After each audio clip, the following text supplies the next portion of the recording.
Class 9, 10 আৰু 12 25,000ৰো অধিক ছাত্ৰ-ছাত্ৰীয়ে এতিয়া জ্ঞান পাণ্ডা এপত শিকি আছে। উচ্চ মানদণ্ডৰ শিক্ষাৰ বাবে এতিয়াই ডাউনলোড কৰক জ্ঞান পাণ্ডা এপ। Hello students, মই Rituraj Kalita। আজি উচ্চতৰ মাধ্যমিক দ্বিতীয় বাৰ্ষিকৰ পদাৰ্থ বিজ্ঞানৰ পাঠ তোমালোকলৈ আগবঢ়াম। গতিকে আমি পদাৰ্থ বিজ্ঞান পাঠত উচ্চতৰ মাধ্যমিকৰ দ্বিতীয় বাৰ্ষিকৰ পদাৰ্থ বিজ্ঞান পাঠৰ প্ৰথম পাঠ্যক্ৰমত প্ৰথম সেকশনত ফাৰ্স্ট সেকশনৰ আমি প্ৰথম পাঠ্যক্ৰমত ইলেক্ট্ৰিক চাৰ্জ এণ্ড ফিল্ড এই চেপ্টাৰটোৰ ওপৰত আমি আগবঢ়া বিচাৰিছোঁ। ইলেক্ট্ৰিক চাৰ্জ এণ্ড ফিল্ড, ঠিক আছে। এতিয়া আমি ইলেক্ট্ৰিক চাৰ্জ এণ্ড ফিল্ডৰ টপিকটোৰ ওপৰত আমি ষ্টাডি কৰাৰ আগতে ফাৰ্ষ্টতে আমি জানিব লাগিব electricity. What is electricity? Okay, আমি ফাৰ্ষ্ট আমি কৈছোঁ electricity. So electricity means the branch of physics. It is one of the branch of physics deals with the study of charge and its characteristics. Branch of physics deals with the study of charge and its characteristics is known as electricity. Okay, so this electricity is divided into two types. Electricity is divided into two types. Gotike ami electricity boli kole ki palo? The branch. Electricity means the branch of physics. Branch of physics deals with the study of charge and its characteristic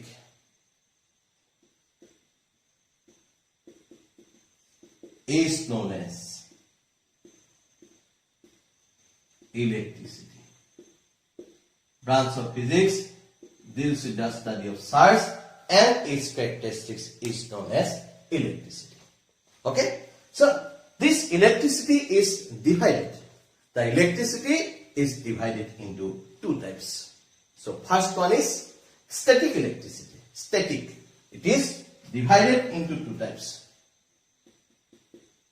It is divided into two types. Static. That means electricity is divided into two types. Number one, static electricity. Static electricity. পদাৰ্থ বিজ্ঞানৰ যিটো শাখাত আমি আধান আৰু তাৰ ধৰ্মসমূহৰ বিষয়ে আমি ষ্টাডি কৰোঁ সেই পাৰ্টটো কি বুলি ক'ব পাৰি? ইলেক্ট্ৰিচিটি বুলি ক'ব পাৰি। পদাৰ্থ বিজ্ঞানৰ যিটো শাখাত আধান আৰু তাৰ ধৰ্মসমূহৰ বিষয়ে অধ্যয়ন কৰা হয় তাক কোৱা হয় ইলেক্ট্ৰিচিটি, অৰ্থাৎ বিদ্যুৎ শক্তি। So this electricity is divided into two types. Number one, static electricity, and number two, current electricity. Static electricity. Static electricity means sthiti vidyut, and number two, this is current electricity.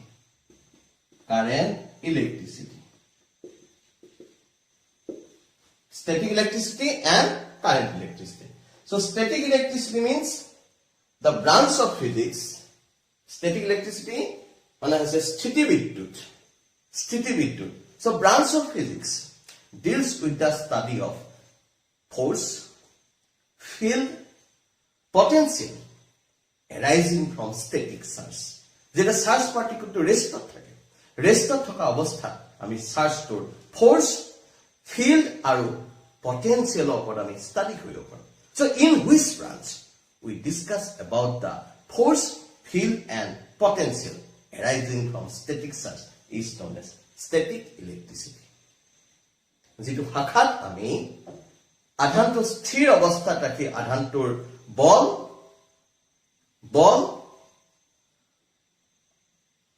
বিভৱ আৰু ক্ষেত্ৰ তাৰ ওপৰত আমি অধ্যয়ন কৰিব পাৰোঁ তাক বুলি কোৱা হয় static electricity অৰ্থাৎ স্থিতি বিদ্যুৎ। গতিকে static electricity means, what is static electricity? The branch of physics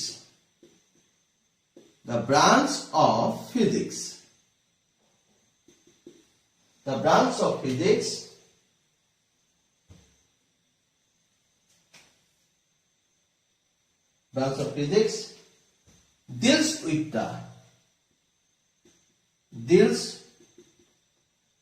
the study of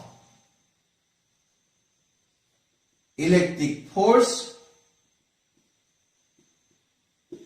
field, and potential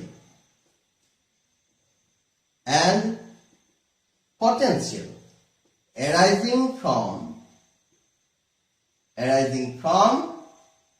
static surge.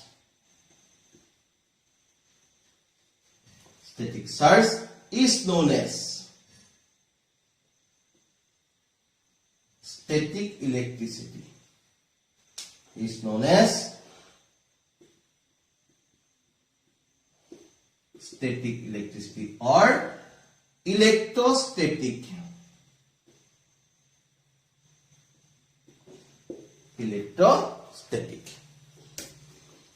The branch of physics deals with the study of electric force, field, and potential arising from static surge is known as static electricity.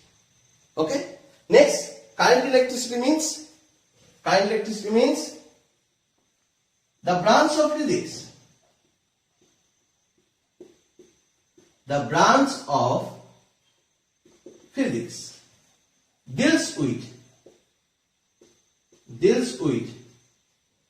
the study of surge in motion, that means flow of surge. Deals with the study of flow of surge. Flow of surge is known as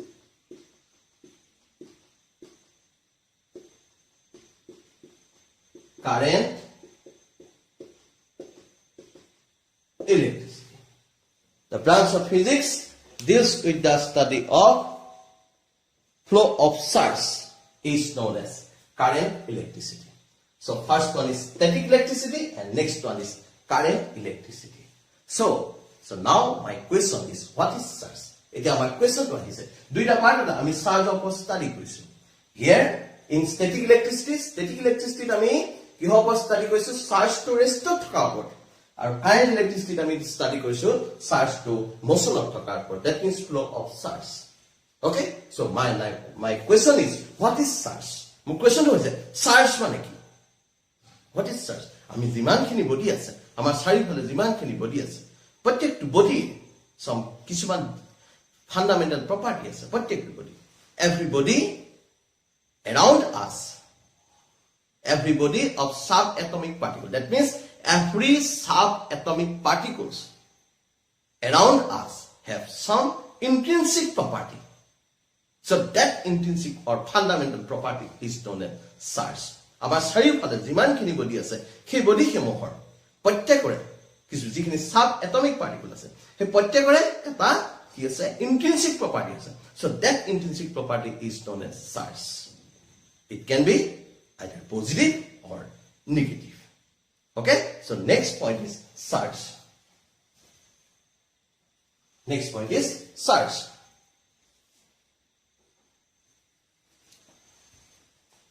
So now is surge.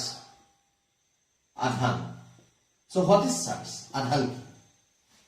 Surge means the intrinsic property of the subatomic particle or the fundamental property of the subatomic particle around us is known as surge. When definition is the fundamental or intrinsic property. The intrinsic property of the subatomic particle. The intrinsic property of the subatomic particle around us is known as surge. Intrinsic property of the subatomic particle around us is known as surge. Amar sharifale jimankhini body ase, he body khini mane subatomic jikhini particle ase, he particle khini kisuman intrinsic বা fundamental property ase. So that property is known as charge. So it can be positive nature or negative. It can be either positive. It can be either positive or negative. Initially, Benjamin Franklin যেতিয়া চাৰ্জৰ ওপৰত study কৰিছিলে তেতিয়া ইনিশিয়েল ষ্টেজত Benjamin ফ্ৰেংকলিনে ইলেক্ট্ৰিচিটিৰ ওপৰত study কৰোতে তেতিয়া তেওঁ কৈছিলে যে দুটা বডি চাৰ্জ আছে বুলি কৈছে one is positive and another one is negative charge আমি যিমানখিনি বডি পাওঁ সেই বডিখিনিৰ ভিতৰত আমাৰ চাৰিওফালে যিমানখিনি বডি আছে সেই বডিখিনিৰ ভিতৰত যদি আমি ষ্টাডি কৰোঁ তেতিয়াহ'লে some of the charges can be positive and some of the charges can be negative. Okay, so it can be either positive or negative.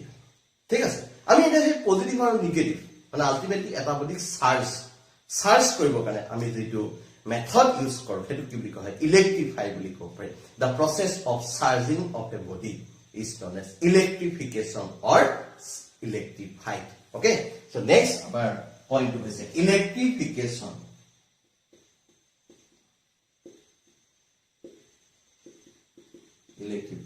এই চাৰ্জৰ ওপৰত মনত ৰাখিবা এই চাৰ্জৰ ওপৰত ফাৰ্স্ট ষ্টাডি কৰিছিলে কোনে কুলম্বে এটো কাৰণে চাৰ্জৰ ইউনিটটো কি বুলি ইন্ট্ৰোডিউস কৰা হয় কুলম্ব বুলি ইন্ট্ৰোডিউস কৰা হয় মনত ৰাখিবা unit of charge is coulomb that means coulomb at first coulomb study about the charge so unit of charge is known as coulomb ঠিক আছে ইউনিট অফ চাৰ্জ মনত ৰাখিবা unit of charge is coulomb. C-O-U-L-O-M-B. Coulomb. It is denoted by C. Capital C. Electrification. Electrification means adhanikoran. Ahitokaran. Eta adhan ahitokaran. Keneke adhanikoran. Electrification. The process of charging. The process of charging of a body eta body adhanikoran korake ki boli ko pare electrification the process of charging of a body is known as electrification ki boli ko pare electrification boli ko pare so through electrification we prepare a positive charge body electrification of thread আমি এটা positive charge body prepare কৰিব পাৰোঁ আৰু আমি এটা negative charge body কি কৰিব পাৰোঁ প্ৰিপেয়াৰ কৰিব পাৰোঁ so the process of electrification we prepare a positive charge body and we prepare a negative charge body ঠিক আছে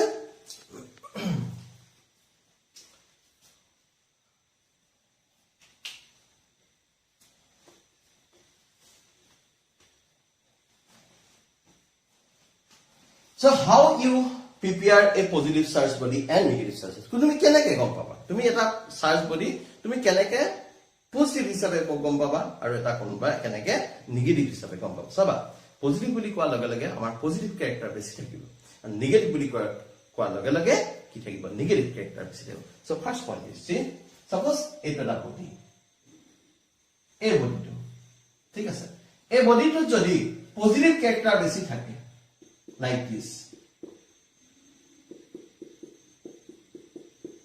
elsewhere positive character বেছি আছে এর কারণে বডিটো আমি কি বলি কই পজিটিভ বলি কই this is positive body আর এই বডিটোত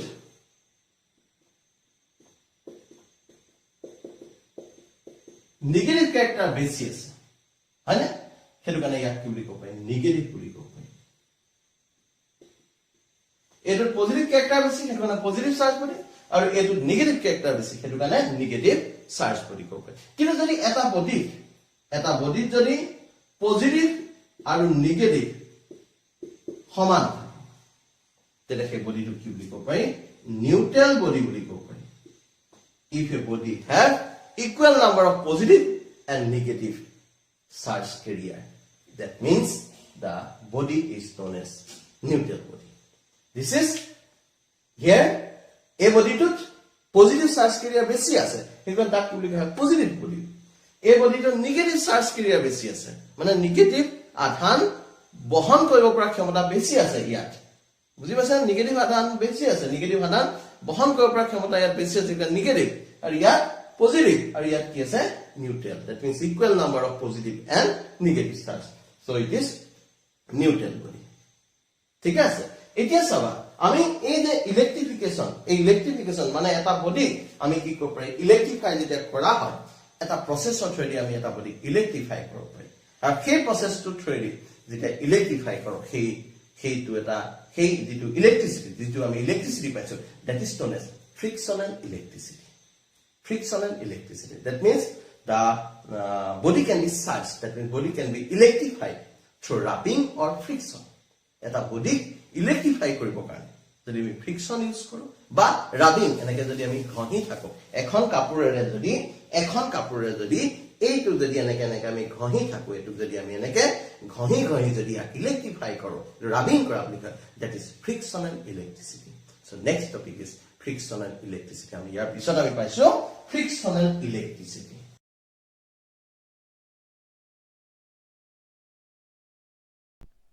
সকলো বিষয়ৰ সম্পূৰ্ণ ভিডিও আৰু প্ৰশ্ন উত্তৰ নোটছ আদি পাবৰ বাবে প্লে ষ্টৰৰ পৰা এতিয়াই জ্ঞান পাণ্ডা এপটো ডাউনলোড কৰক